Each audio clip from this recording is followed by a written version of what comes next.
All right, picking back up. Let's dive right back into the action. Larry's about to testify. I'm sure that's going to go great. Yeah, this will go absolutely smoothly. Larry will give a perfect testimony and Edgeworth will get innocent right away. Okay. Court is now back in session. A witness, please testify to the court about everything that you saw. On the night of December 24th, that is.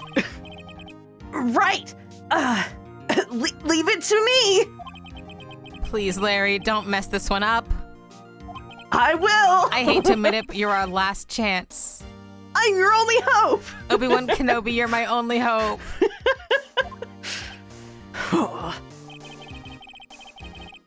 Von Karma didn't even have time to prep his witness. I just hope Edgeworth is right about this being our big break. All right, here we go. That night, I was out on a boat on the lake. I was looking for something, and I found it. So I quietly slipped the boat back in at the rental shop dock. Then, just as I was thinking about going home, I heard this bang. I looked out over the lake, but I didn't see a boat. So after that, after I heard that single gunshot, I went home.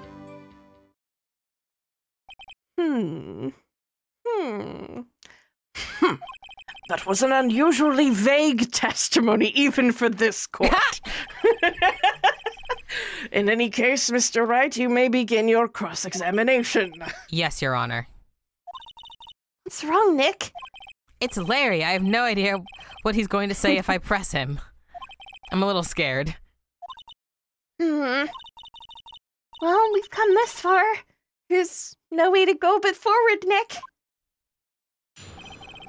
All right. Time to just press on everything, huh? We could. Yeah, absolutely. The one thing that stood out, there's one thing that really stood out to me. Single gunshot, no boat on the lake? Yeah, that's the one. Yeah. Because, like, we have Lotta's testimony. And she definitely says 2. She says, wait a minute, I heard 2 dang gunshots or whatever. Yeah. Wait. There it is. Yeah. 2 gunshots, yeah. Okay. Wait a sec, Larry. What? You only heard 1 bang? You're sure? That's what I said. But Miss Lotta Hart testified yesterday that she heard 2 bangs. And the old man just now said the same thing. They both heard 2 gunshots that night. Huh? Were you even listening? Were you paying attention at all to what they said? Yo, Nick, please. Huh? You know, something's been bothering me. I'm a witness, see? I'm a customer. I'm like a customer here. Oh, gosh. See, you gotta treat me nice and stuff, okay? Mr. Butts. What? You only heard 1 gunshot. Are you sure? Well, to tell the truth, I'm not sure. Not sure? How could you not be sure? Yeah, well, I, might have missed the other gunshot. I was, listening to something else. Something else? My radio, dude, with my headphones.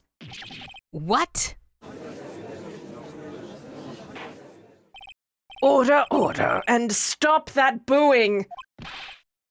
Mr. Butts, you were listening to the radio with your headphones. Yeah, so what? That's a crime? I listen to my radio! Everybody listens to the radio! What's the big deal? Mr. Von Karma, your opinion? Waste of time. I do not accept this witness nor his shoddy testimony. Well, Mr. Wright, should he continue the testimony? Let's keep going, baby. Yeah, let's go. Your Honor. Please allow the witness to continue his testimony. Bah! Nothing is more pitiful than a lawyer who doesn't know when he's lost. Yeah, I'm looking at one. Good burn, Nick. Very well, Mr. Butts. Please give your testimony and be sure to include details like your radio. Right! Leave it to me! I wouldn't if there were any other way out of this, believe me. What Larry heard. It's lonely being alone on Christmas Eve. That's why I was listening to an all-request show on the radio, see? I was listening to it real booming loud like, but I'm sure I heard that gunshot. I remember exactly what the DJ was saying when I heard it too. You were listening to your radio at a high volume. Yeah, what's the big problem? Can't a man listen to his radio in peace? Isn't this a free country? I truly believe Larry has no idea what the problem is here. Judge, can you believe a word of what this witness says? What he heard was probably nothing more than a drum beat from the radio. True enough, it is difficult to believe this testimony. Wait, Your Honor. The witness says he remembers exactly what the DJ said when he heard the gunshot. Excuse me, DJ? Oh, an announcer, the guy who says things on the radio. Anyway, what this means is when he heard the sound, no music was playing. The DJ only talks between songs, so he could have heard the gunshot from the lake. I'd like to cross-examine the witness, Your Honor. Very well, Mr. Wright. I can't believe I'm continuing this charade. All right. Let's see if we can press that thing about the DJ, what she was saying. Yeah. What was the DJ saying? Was it saying midnight? What did she say? Mr. Wright, please cease this pointless questions. What possible good could knowing what a radio DJ said do us? Indeed, Mr. Von Karma has a point. I'll allow the question only if you see some reason why we should care. We should care. We should care. We should care, Your Honor. Of course we should. Why?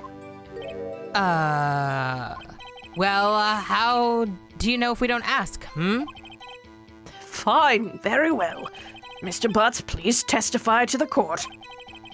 What was the radio announcer saying when you heard the gunshot? Just when she said, "Hey, it's almost Christmas," I heard the gunshot.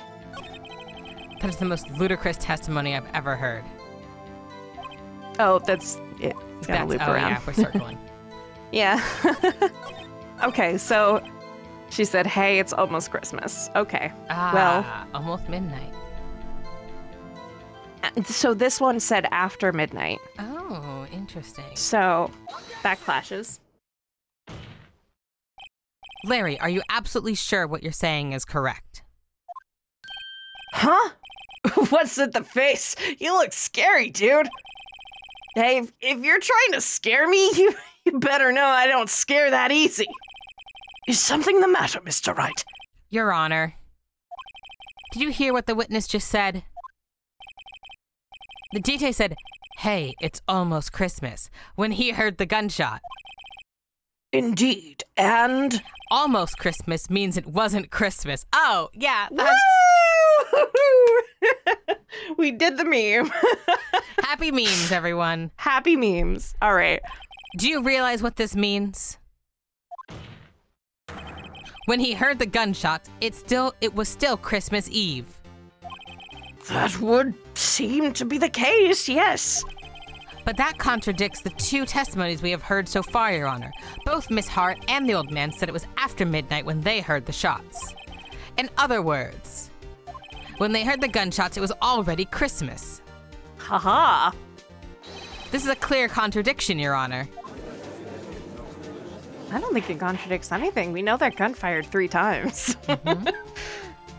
Order, order. What does this mean? The 2 prior witnesses heard gunshots after midnight. However, this witness says he heard a gunshot before midnight. Judge, the answer is simple. The current witness is plainly mistaken. Just look at him. Suspicious. I was about to make an Among Us joke, I'm sorry. No. I would leave.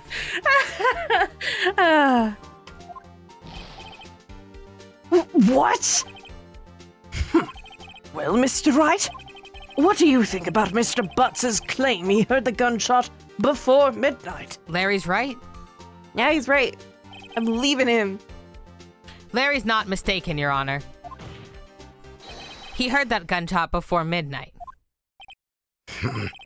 Intriguing. I'm assuming you have evidence for this wild claim. Show me evidence there was a gunshot before midnight. We have a picture, I believe. Picture, yeah. Yep. Yes, okay, there it is. Yep. Look at this photograph. This was taken by our witness yesterday with Miss Lotta Hart. With her automatic camera. The timestamp on the photo reads December 24th, 11:50 p.m. Oh? But there's nothing on the lake in this picture. Your Honor, the real issue here is not why nothing is shown in this photograph. It's why this photograph exists at all.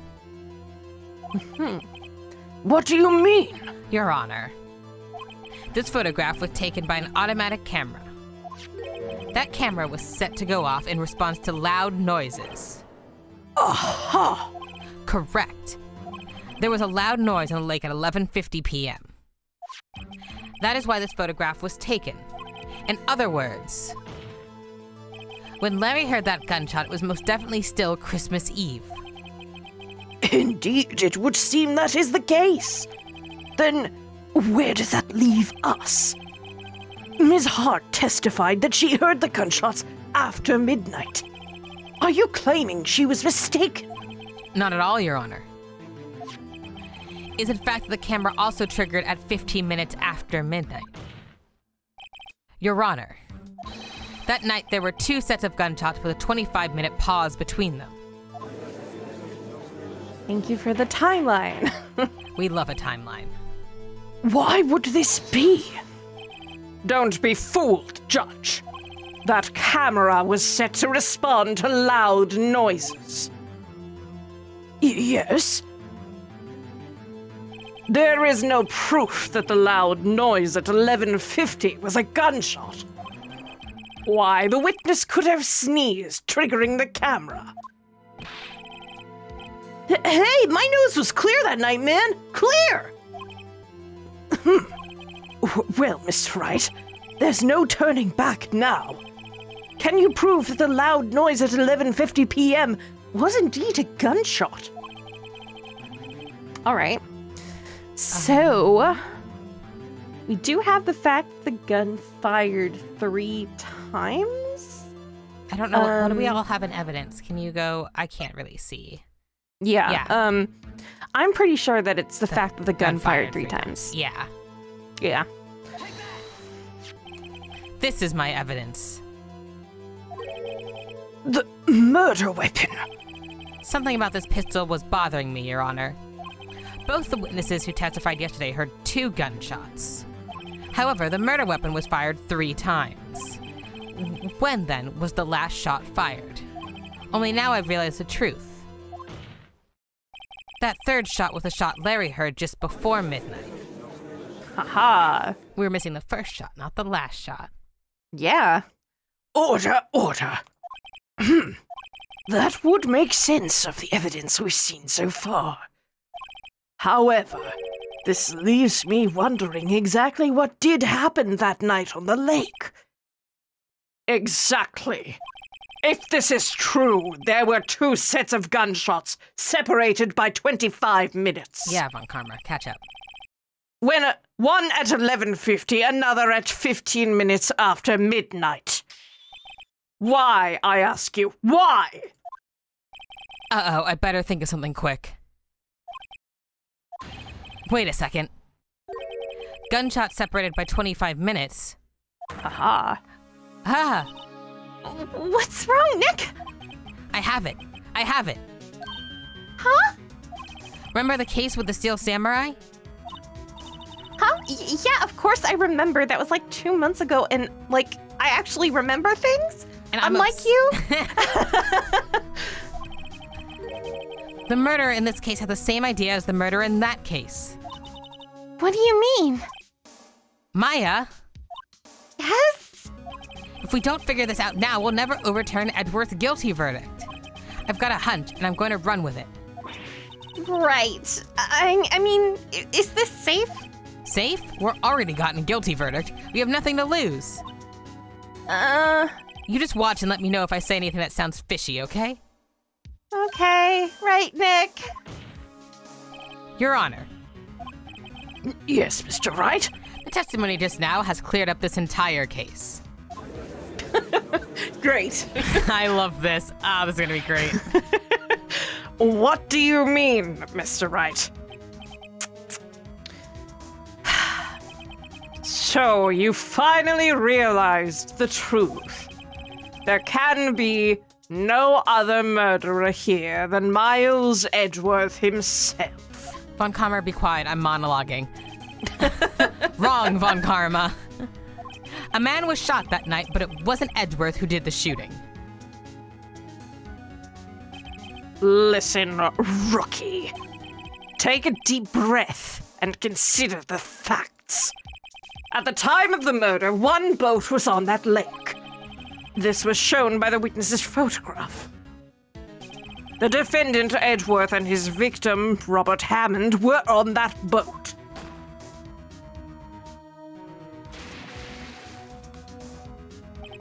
There was a gunshot fired on that boat, and Robert Hammond fell into the lake. The distance of the shooting was 1 meter. It couldn't have been suicide. Well, the guilty party has to be the other man on that boat. I admit it is hard to imagine any other possibility. Yes. But this assumes that the victim was shot at 15 minutes after midnight. What do you mean by that, Mr. Wright? We have photographic evidence of the time of the shooting. The timestamp on the photo says 00:15. But Larry heard a gunshot 25 minutes before that. Robert Hammond was killed then, 25 minutes before the shot on the lake. That's the only way Edgeworth could be innocent. Mr. Wright, are you quite mad? Explain who the two men on the boat are. Who are the two men on the boat? Edgeworth and the murderer. Right? Yeah, you're right. Of course, it was Edgeworth and the murderer. After the murderer killed Robert Hammond at 11:50, he assumed the guise of Hammond and met Edgeworth.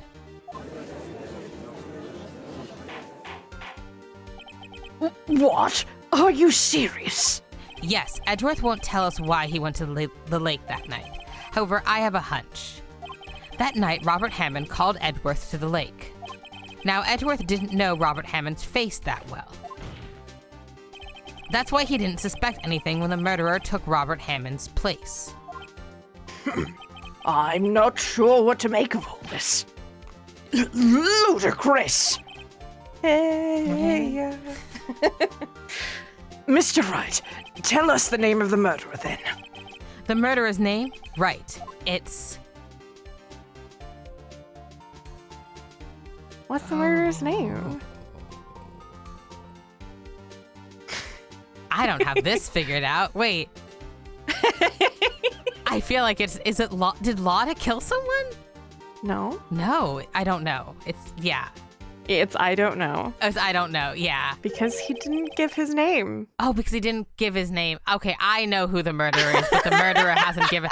I shall know then. Okay, that... Yeah. Yes. Yes. Okay. You've got it. You've got it. You just have to kind of puzzle it out from the options that they give you. Yes. Okay, great. I thought it wasn't. Okay. Actually, I don't know the murderer's name.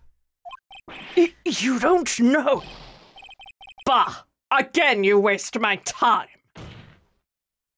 I don't know because he never told us. The murderer is the caretaker of the boat shop, that old man. At 11:50, he was the one who killed Robert Hammond. The caretaker of the boat shop? Where did he do this? There weren't any boats out on the lake then. Why would he have to go all the way out on the lake just to shoot someone? Yeah. May I suggest the real scene of this crime was not on a boat? What? Well, then where did the murder take place? Show the judge where the murder really took place. Yeah. The boat shop.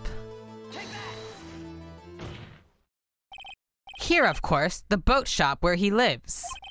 That way he could meet with the victim without anyone seeing. Do you have proof that the boat shop was the scene of the crime? Recall Larry's testimony, if you will. Yeah, he was out looking, and then he came back. That night, he was out on the boat searching for something. He finds it and returns the boat. I'm sorry, watching Larry's boat go around in little circles. It was very funny. Just as he's starting to head for home, he hears a gunshot. He heard a gunshot, Your Honor, even though he was wearing headphones at the time. In other words, the gunshot was very, very close by. And where would that be if he had just returned a boat? The boat shop. Very good, Judge. Thank you. Do I get a point? You get a gold star on your chart of good guesses. Yes, I've always wanted this. Mr. Wright, thank you for the gold star. What happened that night on Gold Lake? Gold Lake. Not gold. I was still thinking about the gold star. Please tell the court from the beginning. Yes, Your Honor. Nick, are you sure about this? Not really. But I think if I start at the very beginning and I take it slow, I might just be able to figure this out. Nice. I love figuring it out while I'm talking. I know this and love you. That night, the caretaker of the boat shop called Robert Hammond to his shop. Oh no. Tragic. This was around 11:50. That was when the gunshot Larry heard was fired. After that, the caretaker put on Robert Hammond's coat. He became Robert Hammond. Then he got in the boat with Edgeworth and went out to the middle of the lake. Then who fired the pistol on the boat, Mr. Wright? The boat shop caretaker. Yes. Of course it was the murderer who shot the pistol. He shot it twice. Both missed Edgeworth on purpose. Wait a minute. Yes. Why would he shoot twice if he didn't mean to hit anyone? Details. Know this, Mr. Wright. The moment you run out of explanations is the moment you lose. Tell us why the murderer had to fire twice. To create a witness. Yeah.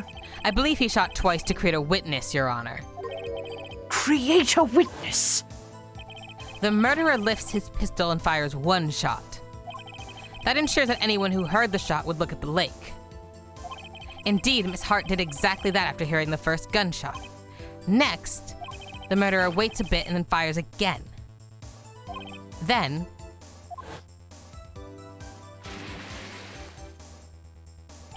the murderer jumps from the boat himself, leaving the pistol in the boat behind him. I see. To someone looking from the edge of the lake, it would appear that one of the men on the boat had shot the other. The murderer didn't know about the automatic camera, of course. That's why he shot twice to draw attention to the boat. Once you realize that, everything else falls into place. The boat shop caretaker swam back to his shop. Then he put Mr. Hammond's wet coat back on the body and threw the body into the lake. That's what happened, Your Honor. These are the events that transpired on that night at Gourd Lake. Well, you figured it out. Why Great. would you pick Christmas Eve to do that? Well, they picked that day so that the trial would happen before the statute of limitations ran out. Right. I just thought if you're looking for witnesses for your lake murder, December Yeah. isn't when I would pick for witnesses at a lake. Yeah, he was just trying to be poetic with the whole DL6 thing going to be retired, Oh. basically. Being poetic gets you caught. Yeah. I think that's what we've all learned here. Bailiff, bring out the witness from before. The boat shop caretaker, quickly. I'm sure this won't go badly. Unfortunately. Listeners, that's the lesson you need to take away from this, is that being poetic in your crimes is what's going to get you caught. Very well. While we are waiting for the caretaker, I would like to ask the defendant, Miles Edgeworth, a few questions. Mr. Edgeworth, please take the stand.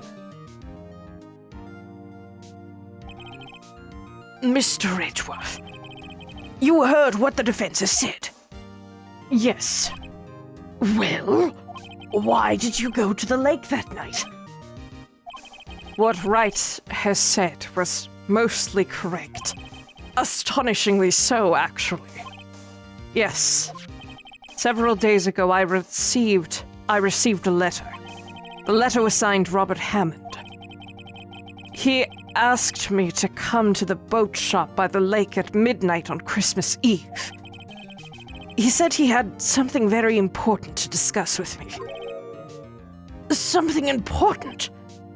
Yes, like framing me for a murder, apparently. Why would you go alone? I don't know. I'm sorry. I can't say what it was. Your Honor, sir! Bailiff, we are conducting a trial here. I ask that you remain quiet. The witness has disappeared! He isn't at the boat shop either! What? What should I do? Find him quickly! We cannot allow him to get away! Hey, is that Famous Meekums? last words. Yeah, it's Mike Meekins. How'd you catch it? It's a little Easter egg. Sorry, I was... I was like, yeah, Meekins' voice, why not? He was the bailiff in Apollo Justice. Mr. Von Karma, your witness has disappeared. A search warrant has already been issued. Damn, that's fast. It goes without saying that I cannot declare a verdict under these circumstances. I will extend the trial until tomorrow, the final day allowed. I request that the police department utilize all its forces to find that witness. Am I understood? One more thing. Just who is that boat shop caretaker? I think his identity has become very important to this trial. I want him, and I want to know who he is. Very well. Court is adjourned. Bye. All right. Well, we made it through the day at least. Yay, Nick! You did it! Yeah. Well, at least we got out from under that guilty verdict. And what about Larry? That was something else! Even Von Karma didn't know what to do with his testimony. Larry really helped us out! Sure, once I shifted through his unique testimony. Still, he did save us. I just wish our cases weren't so down to the wire all the time. I know what you mean. Sometimes I feel like it's us on trial instead of our clients. Oh! Well, statistically speaking, we are on trial. A lot. Yeah. Oh, that's you. Hey, Edgeworth. Mr. Edgeworth? Did you say something? Don't look so pained. He has no choice. I mean, it looks like you're probably gonna get off the hook. You could try to smile just a little. Relax. I cannot. I'm too dramatic. I'm sorry. But I fear it's not over for me yet. What do you mean? Right. There's something that's been troubling me for a long time now. And I don't know whether or not to tell you. Edgeworth? No, there's so little time left. I want to tell you to get it off my chest, but... can't make up my mind. What is this about, Edgeworth? It's a nightmare I've had. A memory of a crime that I committed. A crime you committed? A memory of a murder.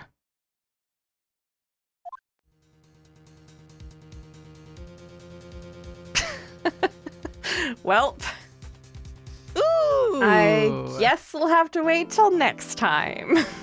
See you later.